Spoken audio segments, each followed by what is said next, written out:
बिजनौर में प्रेमिका का थाने में हाई वोल्टेज ड्रामा। प्रेमी दूल्हा बनकर ले जा रहा था बारात। प्रेमी के घर पहुंची प्रेमिका ने किया हंगामा। हंगामे के चलते रुकी बारात। प्रेमिका के हंगामे के बाद झुके प्रेमी ने लौटाई बारात। प्रेमिका के साथ घर बसाने के लिए गया दिल्ली।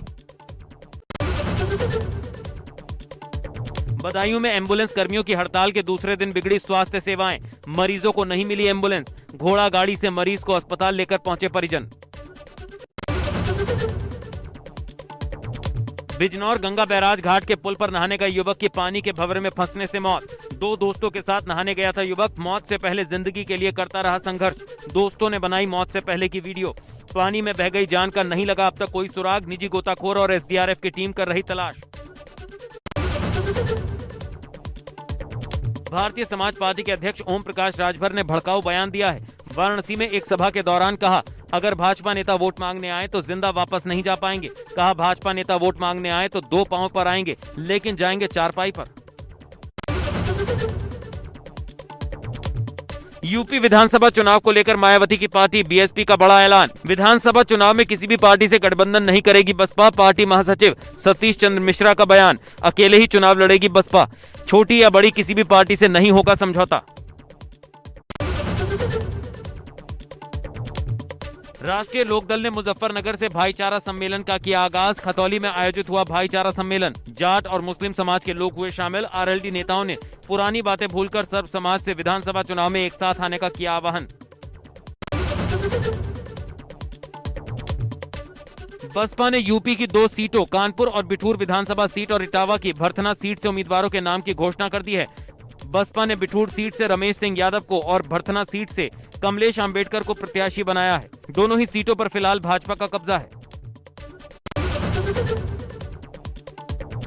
बिजनौर में सपा नेता आजम खान की रिहाई को लेकर खून से लिखा राष्ट्रपति को पत्र।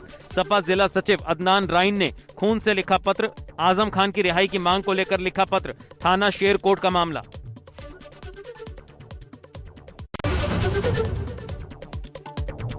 2022 विधानसभा चुनाव के लिए एक्शन मोड में यूपी भाजपा। 28 और 29 जुलाई को दिल्ली में यूपी भाजपा के सांसद करेंगे मंथन। सीएम योगी भी होंगे शामिल।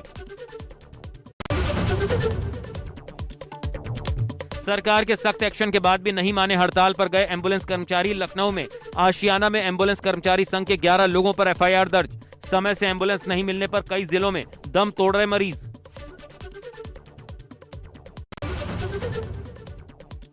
लखनऊ के एसजीपीजीआई अस्पताल में भर्ती बीमार कल्याण सिंह से मिले सीएम योगी आदित्यनाथ। डॉक्टरों से कल्याण सिंह के स्वास्थ्य का लिया हाल। बीते कई दिनों से सांस लेने में तकलीफ के चलते अस्पताल में भर्ती हैं कल्याण सिंह। टीम 9 की बैठक में सीएम योगी ने दिए निर्देश। 3T को प्रभावी बनाने के लिए जन सहयोग जरूरी।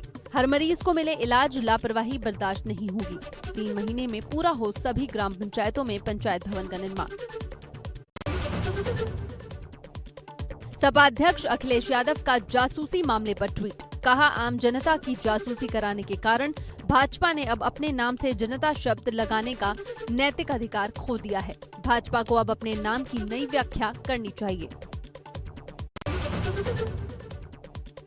बसपा सुप्रीमो मायावती ने ब्राह्मण सम्मेलन को लेकर किया ट्वीट। कहा, बसपा की प्रबुद्ध वर्ग संगोष्ठी के प्रति उत्साहपूर्ण भागीदारी बीएसपी पर सजग विश्वास का प्रणाम है। प्रबुद्ध सम्मेलन से विरोधी पार्टी की नींद उड़ गई है। अवैध धर्मांतरण रैकेट की फंडिंग का खुलासा। उमर गौतम और उसकी संस्था को मिलती थी रकम। दुबई, लंदन और केरल से उमर गौतम को मिलते थे पैसे। सलाउद्दीन के एएफएमआई ट्रस्ट को भेजते थे रकम। राज कुंद्रा पोर्नोग्राफी केस का वाराणसी कनेक्शन सामने आया है। वाराणसी का रहने वाला है कुंद्रा का साझेदार अरविंद श्रीवास्तव। कुछ साल पहले ही कानपुर शिफ्ट हुआ था अरविंद का परिवार। मुंबई पुलिस ने वाराणसी कमिश्नरेट से किया संपर्क। राज कुंद्रा के कानपुर कनेक्शन में बड़ा खुलासा। 100 दिन में करोड़पति बन गई अरविंद श्रीवास्तव की पत्नी। पोर्नोग्राफी केस का आरोपी राज कुंद्रा का करीबी है अरविंद। अवैध रोहिंग्या मामले में यूपी एटीएस की बड़ी कार्रवाई। 2 अवैध रोहिंग्या और 1 बांग्लादेशी युवक गिरफ्तार। अवैध रोहिंग्या युवतियों को यूपी में भेजते थे।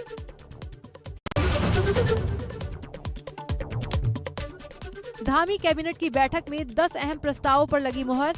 उत्तराखंड में 1 अगस्त से खुलेंगे स्कूल। कक्षा 6 से 12वीं तक के स्कूल खोलने की मिली अनुमति। यूपीएससी का प्री एग्जाम पास कराने वालों को आर्थिक मदद मिलेगी। सुबोध उनियाल का कांग्रेस पर हमला। संगठन स्तर पर कांग्रेस में हुए बदलाव पर सरकार के प्रवक्ता और कृषि मंत्री सुबोध उनियाल ने कहा, कांग्रेस अंतर्कलह से जूझ रही है, इसीलिए नेता शक्ति प्रदर्शन कर अपने आप को एक दूसरे से मजबूत दिखाने की कर रहे हैं कोशिश। बिजली कर्मचारियों की हड़ताल स्थगित। ऊर्जा मंत्री हरक सिंह रावत के साथ कर्मचारियों की बैठक में बनी सहमति। सरकार ने कर्मचारी संगठनों से लिया 1 महीने का समय। प्रयागराज में सरकारी इमरजेंसी एम्बुलेंस सेवा 102 और 108 से जुड़े कर्मचारियों की हड़ताल लगातार दूसरे दिन भी जारी। कर्मचारियों का कहना है कि सांकेतिक विरोध प्रदर्शन के बाद भी सरकार कुछ भी सुनने को तैयार नहीं हुई।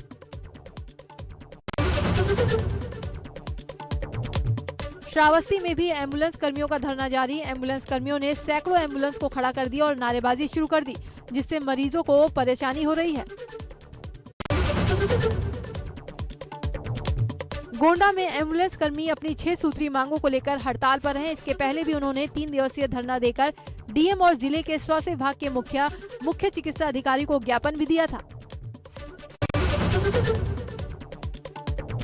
बरेली में रामगंगा के बढ़ते जलस्तर से 300 गांव में मंडराया बाढ़ का खतरा। जिला प्रशासन ने किया आपदा से निपटने के सभी इंतजाम, डीएम ने दी जानकारी।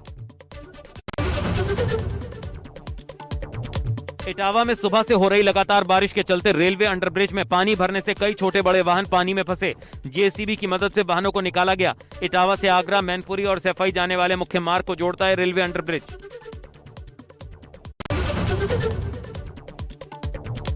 उत्तरकाशी के रतूड़ी सेरा में भूस्खलन से बड़ी लोगों की चिंता। लैंडस्लाइड से पैदा हुआ गांव को खतरा।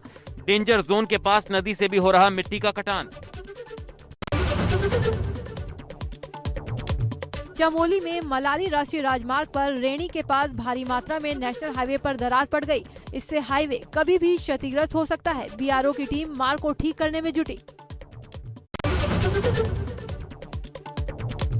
25 जुलाई को हिमाचल के किन्नौर में हुए हादसे में 9 लोगों की मौत हो गई थी।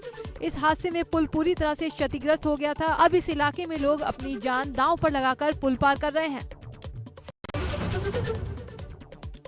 मॉनसून सत्र के 7वें दिन भी लोकसभा और राज्यसभा में विपक्ष ने किया हंगामा। पेगासस जासूसी मामले और कृषि कानूनों को लेकर विपक्ष के हंगामे पर स्पीकर ओम बिरला ने सख्त टिप्पणी की। कहा, सदन में नारेबाजी को लेकर कंपटीशन न करें। मॉनसून सत्र की कार्यवाही शुरू होने से पहले बीजेपी संसदीय दल की बैठक हुई, जिसमें प्रधानमंत्री नरेंद्र मोदी भी शामिल हुए। इसके अलावा रक्षा मंत्री राजनाथ सिंह सहित दूसरे केंद्रीय मंत्री बैठक में मौजूद रहे। सप्ताह के दूसरे कारोबारी दिन मंगलवार को लाल निशान पर बंद हुआ शेयर बाजार। 273 अंकों की गिरावट के साथ 52,578 के स्तर पर बंद हुआ सेंसेक्स। वहीं 78 पॉइंट लुढ़ककर 15,746 के लेवल पर हुई निफ्टी की क्लोजिंग। पिछले कुछ दिनों से लगातार हो रही तेजी के बाद मंगलवार को सोने चांदी के भाव में आई नरमी। 257 रुपए की गिरावट के साथ 47,697 रुपए प्रति 10 ग्राम पर पहुंचे सोने के भाव। वहीं 344 रुपए सस्ती होकर 67,555 रुपए प्रति किलोग्राम पर पहुंची चांदी। भारत और श्रीलंका के बीच मंगलवार रात 8 बजे शुरू होने वाला दूसरा टी20 मैच स्थगित कर दिया गया है। भारतीय ऑलराउंडर कुणाल पांड्या के कोरोना पॉजिटिव पाए जाने के बाद यह फैसला लिया गया है।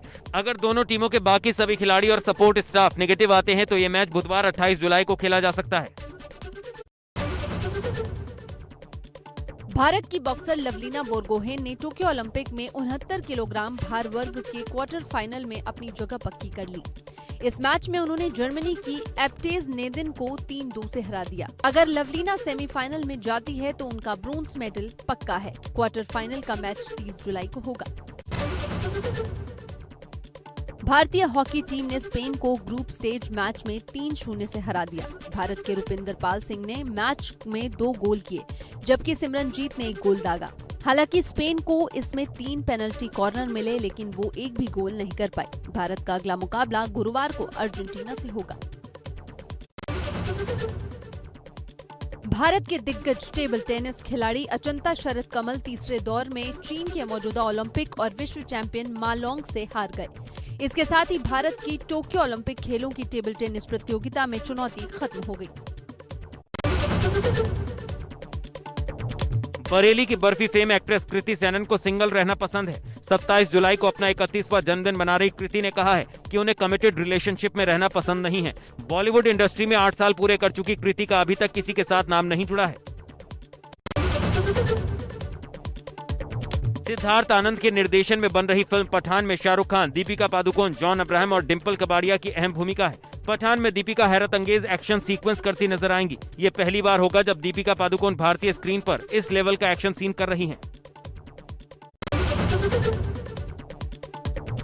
23 जुलाई को राज कुंद्रा की पत्नी एक्ट्रेस शिल्पा शेट्टी से पूछताछ की गई। जब क्राइम ब्रांच जुहू स्थित शिल्पा शेट्टी के घर पहुंची तो शिल्पा राज को देखकर गुस्से से चीख पड़ी। वो चिल्लाते हुए राज से कहती हैं, इस केस ने परिवार की बदनामी कर दी है। कई एंडोर्समेंट, बिजनेस डील्स हाथ से निकल गए। श्वेता तिवारी के पूर्व पति राजा चौधरी ने 13 साल बाद बेटी पलक से हुई मुलाकात को लेकर कहा है, उनसे काफी देर तक बात हुई, समय कैसे निकल गया पता ही नहीं चला। राजा चौधरी ने कहा, उस रात फैसला किया कि अब मुंबई में रहूंगा और अपने एक्टिंग करियर को पुनर्जीवित करूंगा ताकि पलक के पास रह सकूं। श्वेता तिवारी अक्सर खबरों में रहती हैं। वो शो खतरों का खिलाड़ी सीजन 11 में नजर आ रही हैं। अब खबरें हैं कि श्वेता को एक नया प्रोजेक्ट मिल गया है। वो show suspense thriller Shukla versus Tripathi में नजर आएंगी और इस प्रोजेक्ट में वो सीबीआई ऑफिसर का रोल निभाएंगी। सिद्धार्थ आनंद के निर्देशन में बन रही फिल्म पठान में शाहरुख खान, दीपिका पादुकोण, जॉन अब्राहम और डिंपल कबाड़िया की अहम भूमिका है। पठान में दीपिका हैरत अंगेज एक्शन सीक्वेंस करती नजर आएंगी। ये पहली बार होगा जब दीपिका पादुकोण भारतीय स्क्रीन पर इस लेवल का एक्शन सीन कर रही हैं।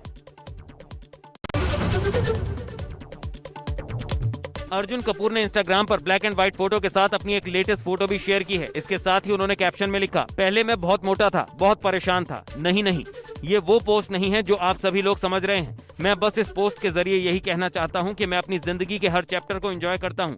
तब भी करता था, अब भी करता हूँ।